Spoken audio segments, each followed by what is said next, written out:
Welcome back to the deep dive.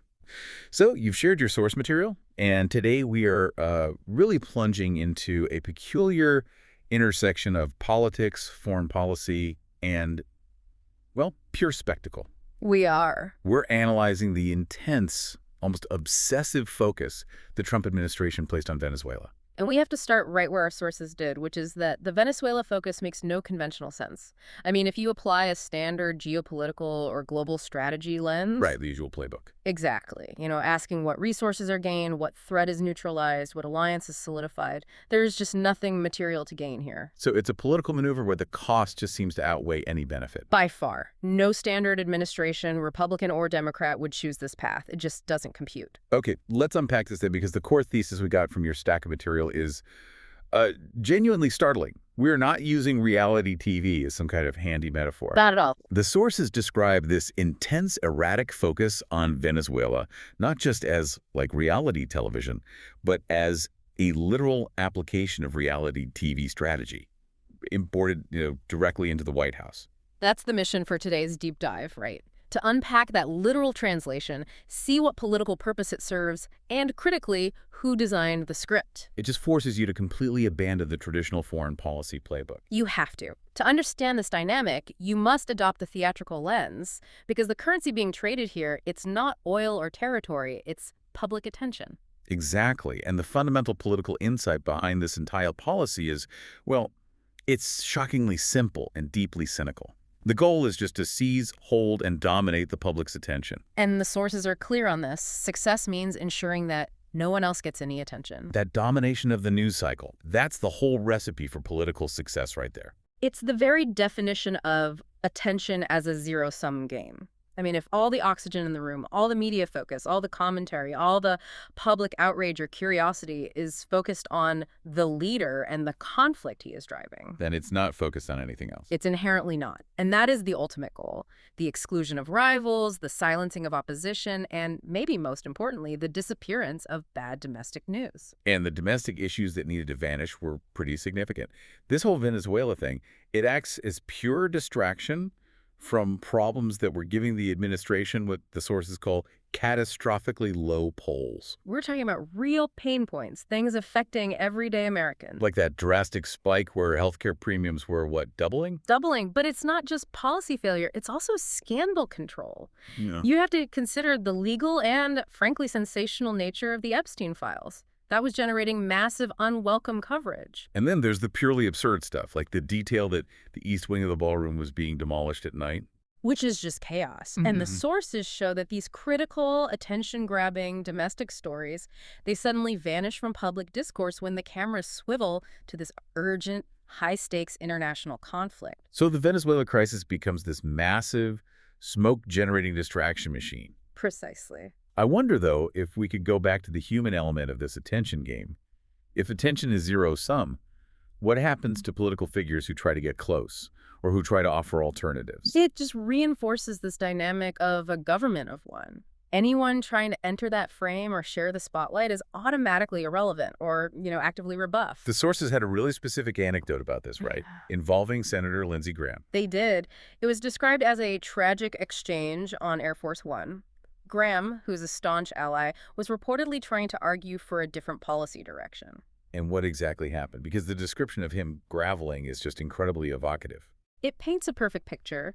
The accounts say he was practically groveling, desperate for acknowledgement, for approval, for a seat at the table, and he was still rebuffed publicly and completely. Wow.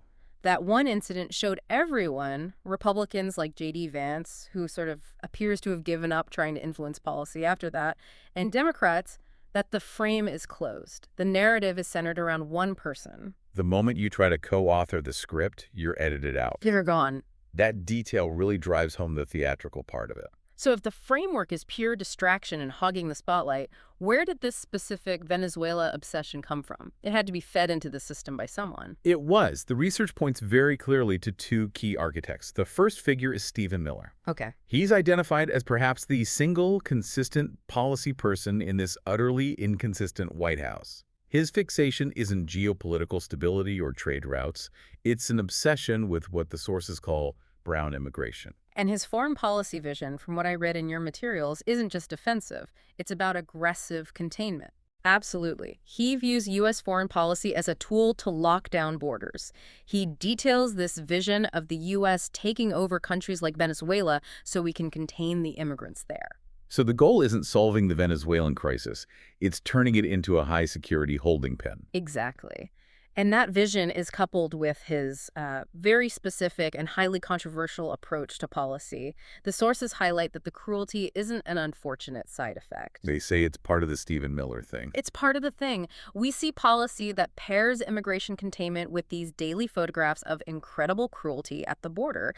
The sources claim that Miller actually wants to be cruel. That's a powerful claim. What evidence did the analysts find that points to cruelty as a desired output and not just a, consequence of strict enforcement? It's the consistency, the intentional pairing of the harshest possible images with the policies themselves. The research suggests that for Miller, the public display of harshness serves a political function. Deterrence through fear, amplified by the attention economy. Part of the show. It's all part of the overall theatrical strategy. It was so extreme, in fact, that the president himself allegedly referred to him behind closed doors as Weird Steven. So even in that environment, he stood out. He stood out. It just illustrates the chaotic dynamic when extreme policy views are adopted for their utility in generating spectacle. Okay, so that's Miller. On the other side of this agenda setting, we have Marco Rubio. Right. Key Florida politician and, importantly, the child of Cuban immigrants. His interest is driven by something else entirely. It's a long-standing commitment. The sources call it his hobby horse. Deep involvement in Cuban exile matters, anti-Castro politics, and given the deep relationship between Cuba and Venezuela, Maduro being strongly supported by Venezuela becomes a crucial target. So for Rubio, Venezuela is the weakest link in a chain that goes back to his core political passion. That's it. So you have these two disparate inputs, Miller's obsession with immigration and cruelty, and Rubio's focus on the Cuban exile agenda. And the leader then receives these issues and, as the sources say, bends them to his uses. The leader translates policy into immediate dramatic conflict. It's instantly framed as a reality TV plot. I'm going to take over Venezuela. I'm going to go head-to-head with this guy Maduro. It stops being geopolitics and becomes a drama about winning. Confrontation and ultimate personal victory against a very clearly defined enemy. Which brings us back to that theatrical disconnect. Yeah. Let's really dismantle the conventional arguments, because the details are pretty damning. They are.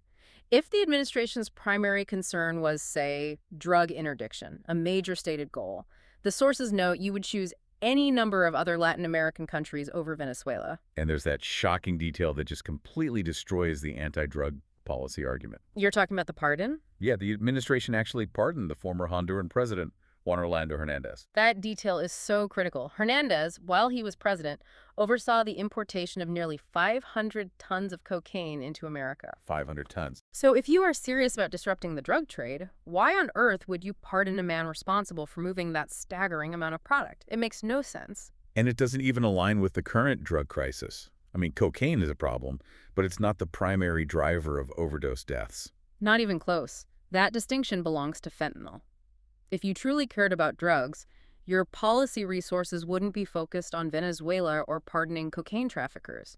The policy works against its stated goals. Okay, so it's not drugs, and it's not oil either, despite Venezuela's massive reserves. Absolutely not. The U.S. is in the middle of a massive worldwide oil glut.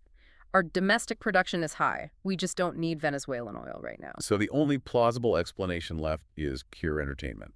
Driven by the leader's own consumption habits. Our material suggests this is basically season 2 of Landman, or maybe season 3. For listeners who might not be familiar, what exactly is Landman?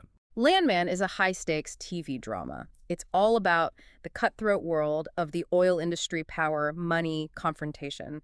The sources suggest the leader is quite literally watching Landman at 4 in the morning and modeling his response on the show's dramatic structure. So he's immersing himself in a narrative where the plot has to be exciting, regardless of its real-world utility. Precisely. And for that, you need a villain versus villain structure. In reality TV, you need constant conflict and a clear enemy. So since the policy rationale is missing, the drama has to come from the personalities involved. And that's where the Venezuelan president, Maduro, becomes invaluable. He's easily cast as the classic reality TV antagonist, an authoritarian bad guy. So the conflict is perfectly framed as bad guy Trump against the bad guy Maduro. It creates this compelling, if toxic, narrative. Mhm. The sources define the outcome as basically the thugs turn on the thugs. Which, theatrically is immensely watchable. Of course, it's defined as another spinoff, a telenovela coming out of the apprentice presidency Venezuela. It guarantees eyeballs regardless of the strategic folly. The conflict is the product. But this approach creates a huge domestic fracture. We need to pivot now and talk about the conflict between these anti-immigration policies, Miller's vision of cruelty, and the interests of key donors. That disconnect is one of the most critical paradoxes here. On one hand, Miller is driving policies to stop all immigration, but on the other you have the Silicon Valley bros. Figures like Peter Thiel and David Sachs. Right. And they are profoundly opposed to these restrictions because they are desperate for real engineering talent from India and from China.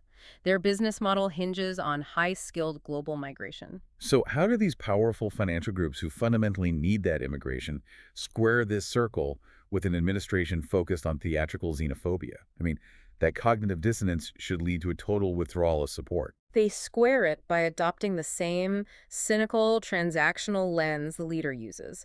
They believe they can control him or manage him through their access, or that they can get something from him. They see the anti-immigrant stuff as just theatrical noise they can tolerate as long as they get specific rewards. Exactly. As long as it benefits their bottom line. And what are those specific rewards? I mean, how do they know they can manage the plot line? It's transactional certainty. The materials note that groups like the crypto world have been amply rewarded with favorable regulatory guidance, a lighter touch, even as the larger political narrative burns. So they see themselves as the adults in the room exploiting the chaos. They feel relatively good about the administration because their specific interests are being met, even while they simultaneously believe the leader is a moron. That is the ultimate dynamic. Okay. They're willing to overlook the moral and strategic chaos because they think they can manage their own little plot line just enough to secure their financial rewards. It turns foreign policy into a transactional sideshow. And this brings us back full circle to our core lens for Venezuela. The important context for you to realize here is that there is still nothing material to gain and fundamentally no strategy in this policy. It serves only that internal political theatrical dynamic. Yeah. Distraction, attention, and rewarding the inner circle with a compelling new script. So what does this all mean for the eventual outcome of the Venezuela policy, given this analysis? The conclusion is it's simple and it's anticlimactic. The leader will not truly run Venezuela. Nothing material will substantially change regarding oil or governance there. The declarations of victory and takeover are just lines in the script. Designed for immediate public consumption, that's it. Which means the ultimate takeaway for you, the learner, is that the energy and focus were never truly aimed at changing the material reality of a place like Venezuela. Never. It was singularly focused on changing the American political plotline, desperately distracting from low polls, silencing critics, and keeping that spotlight fixed squarely on the president. Which raises an important question for you to consider as you consume news and political commentary moving forward. Go on. If this administration's high-profile foreign maneuvers like this intense focus on Venezuela are viewed primarily through the lens of theatrical conflict and distraction rather than clear strategy, what other current global events or sudden policy shifts should we be re-examining for their entertainment value versus their actual political or economic substance? The lens of spectacle really does change everything about how you understand power.